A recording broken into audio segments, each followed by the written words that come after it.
ที่ว่าโดนนานเติบที่ว่าทางเอื้อยนี่เปิดใจเนาะวันนี้ก็ถือว่ามีโอกาสมาให้ทางเ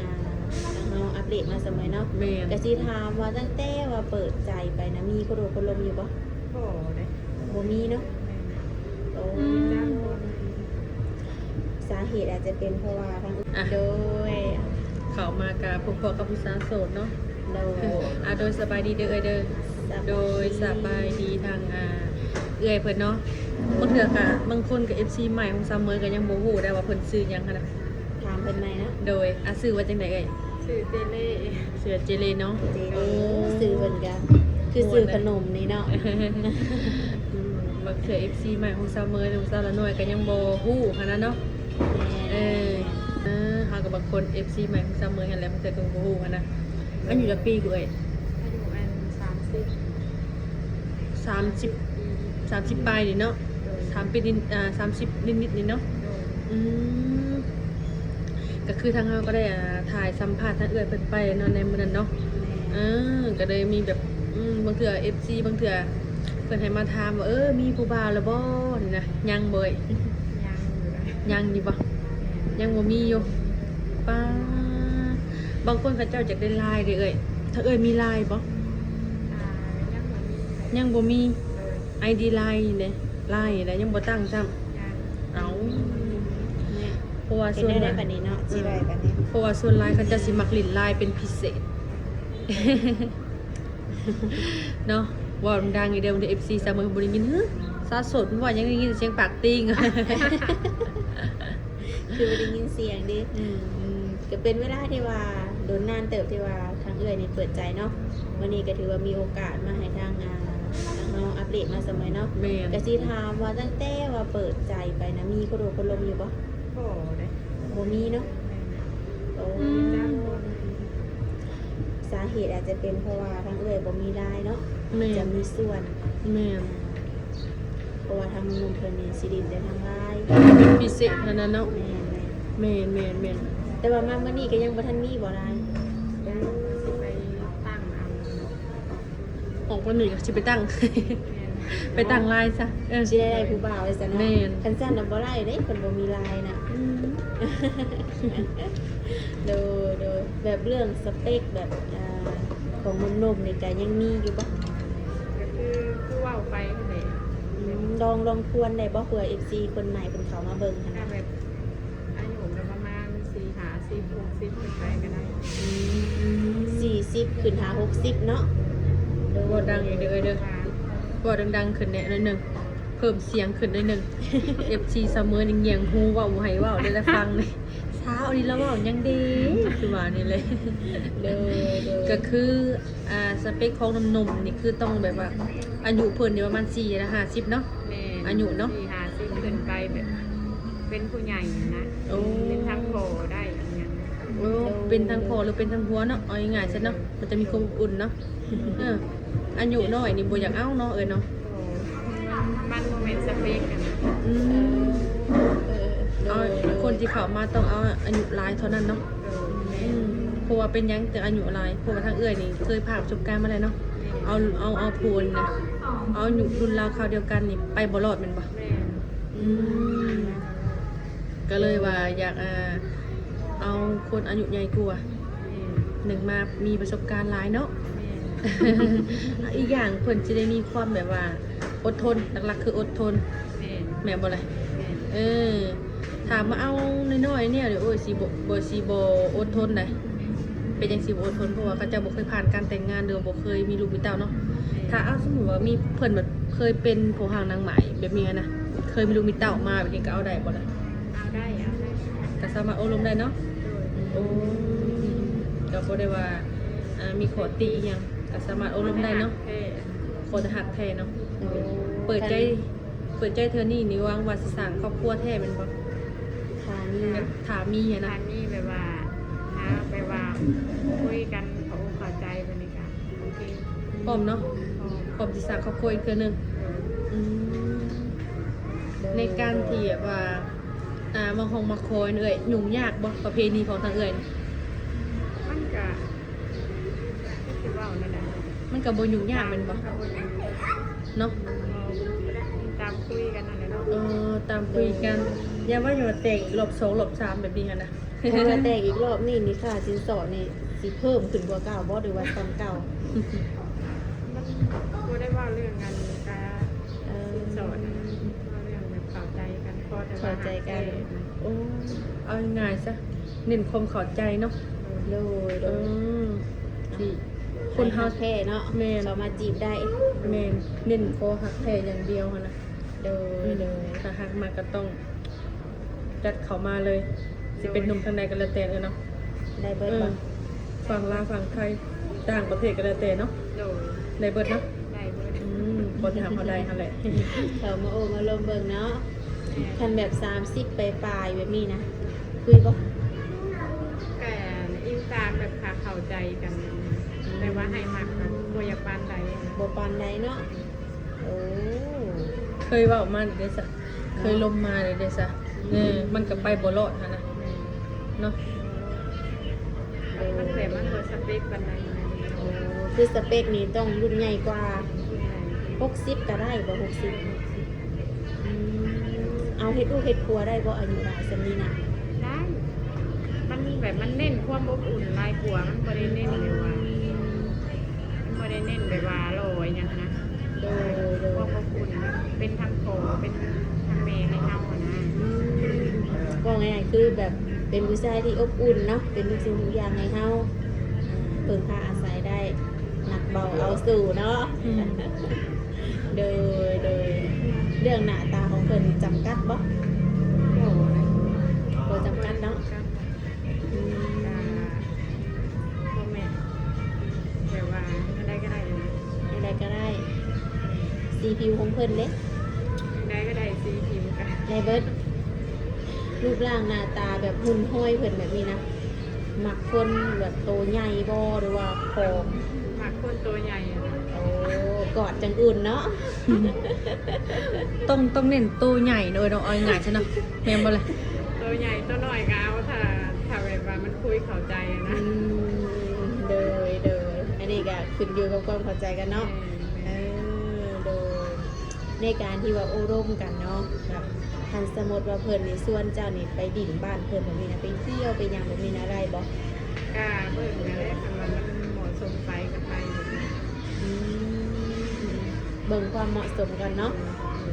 โดย แม่นอยู่ คันเพิ่นอยากมาได้สักอยากมาเบิ่งตัวจริงเจ้านี่ กล้ามาเบิ่งได้ มาเบิ่งได้เนาะโอ้คือช่วงนี้บ่ได้ลำไห้ลำหน้าบ่ โอ้ยไปดำหายดำนามันบ่มีคนพาเห็นเนาะครัวกับบ่มี ก็ต้องงดเนาะ เลยแม่นความเพิ่นแหละ คนพาเห็น คันว่ามีสามีอีกเทื่อนี้นี่เนาะไปสั่งไปสาน้ำเพิ่นได้บ่ กล้าได้ ได้อยู่เนาะ เขาหักเขา โอ้ หักเขาแต่กับไปน้ำได้ หักเฮาดูแลเขาได้เนาะบ่เกลือบ่ต้ม โดน ไปนำได้เนาะ โดน โดยบนแบบก็ที่ว่า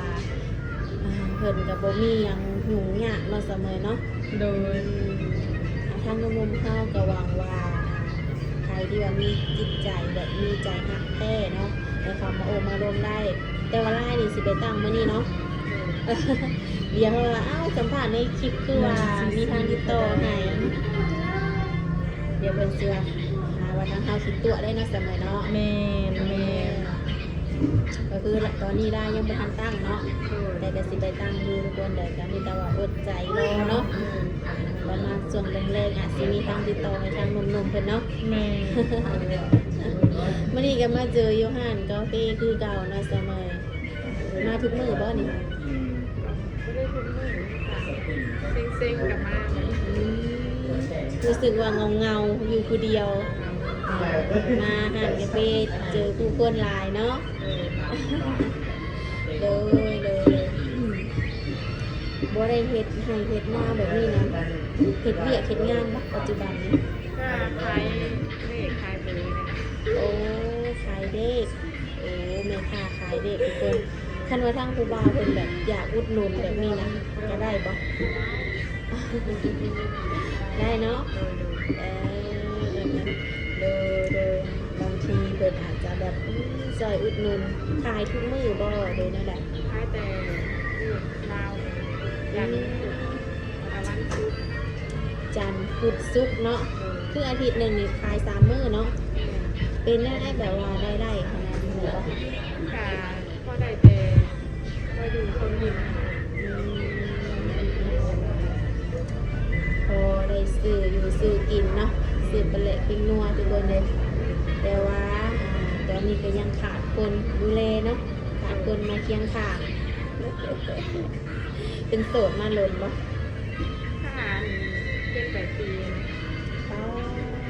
หล่นเติบมาเสมอเนาะ แม่ เสมออยู่บ่ฮอดแล้วถึง7-8 ปีเสมอปีหนึงก็มีแล้ว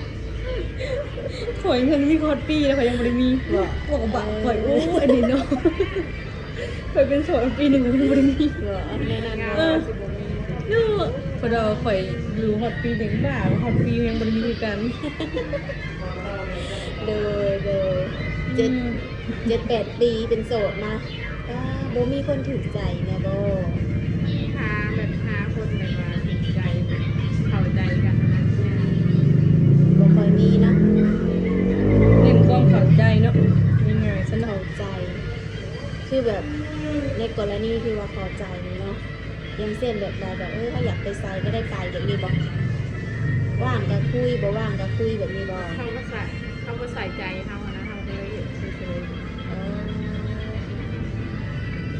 เพิ่นบ่ใส่ใจบ่เทคแคร์บ่ถามไทย ๆมันเข้ากัน อืมคือทางเอื้อยนี่มักควรใส่ใจเนาะดูแลบ่ แม่ ทุกคนก็ต้องมาแค่ใจอยู่กับเป็นเพื่อนแฟนมันบ่เลยเนาะที่ป้าผู้สาวไปเล่ร่อนก็บ่เป็นตาแล้วอ่ะเนาะแม่นบ่เลย เอออย่าเราจะมักแบบนั้นเด้อจ้ะ บาปเป็นไปภายกสิเดมักเนาะต้องหมักให้ฝึกแคร์ดูแลหัวใจแบบนี้เนาะไปใส่มาใส่กับแบบต้องถามไทยถามว่าแบบหามบอกกับโบถึงบ่หามเนาะเขาก็ต้องแบบไปมาก็ต้องบอกเขาไปคำไปมืดแบบนี้เนาะเขาก็บอกเนาะแต่ละอย่างแต่ละอัน เป็นเรื่องธรรมดาเนาะมีสู่มีแกนบ่คือคนโสดได้เนาะไปเซ็นไปทางใดก็ไป แมน โสดคือจะเมยบอก แมนถ้าเมื่อเราลองทำบ้านเราก็ไปแบบยามเป็นเวียเป็นงานอะไรเนาะ โดย ม ก็ถือว่าปัจจุบันนี้สถานะหัวใจยังโสดคือเก่าเนาะยังบ่ทันมีใครมาจับจองก็หวังว่าทางหนุ่มๆเพิ่นเนาะสิเข้ามาโอมาลมเบิ่งบางคำเนาะแบบว่าสมัยทางเฮาบ่ได้ถามเพิ่นเนาะ โดย แต่ว่ามันเป็นเรื่องส่วนตัวเนาะ โดย ให้ทางผู้บ่าวมาถามเนาะ โดย อย่างเช่นแบบความเป็นอยู่แบบนี้นะแต่ละมื้อจะเฮ็ดหยังจะไปไสแน่เนาะก็ต้องให้ทางเอื้อยเพิ่นคุยกันเอาเองเนาะ โด เป็น ย อะไรกัน แมน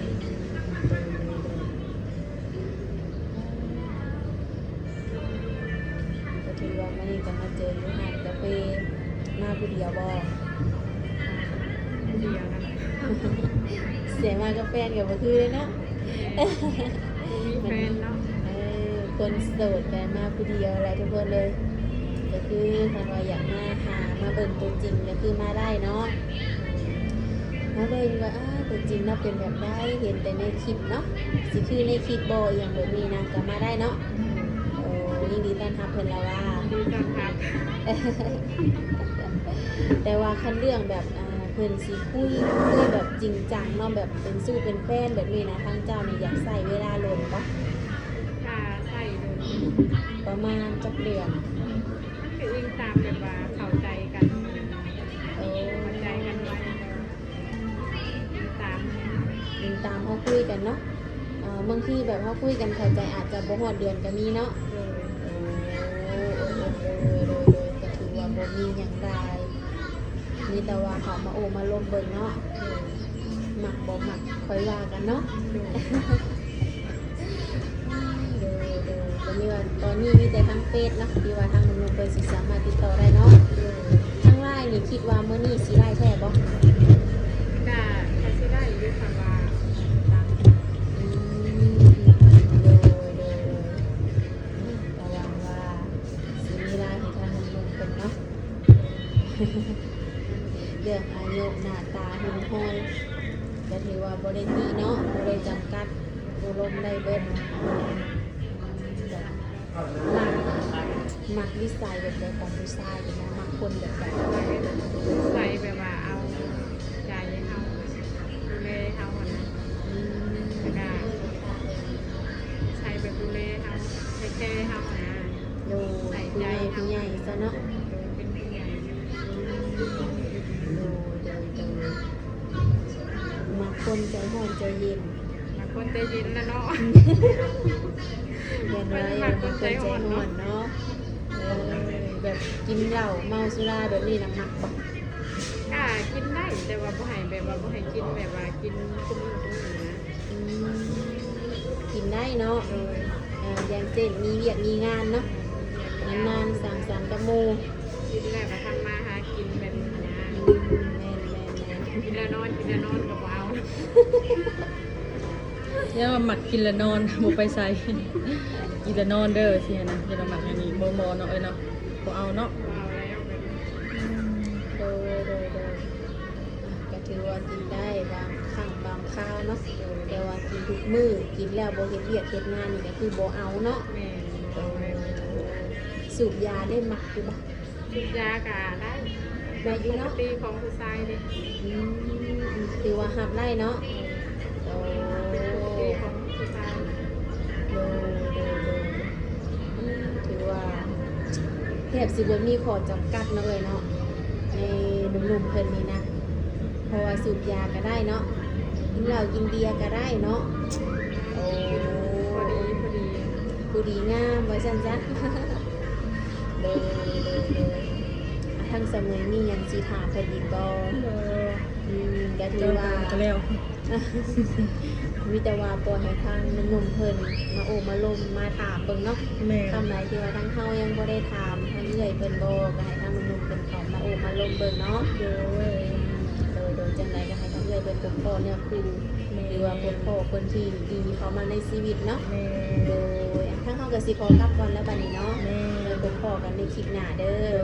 โดยสบายดีเด้อ โดยสบายดี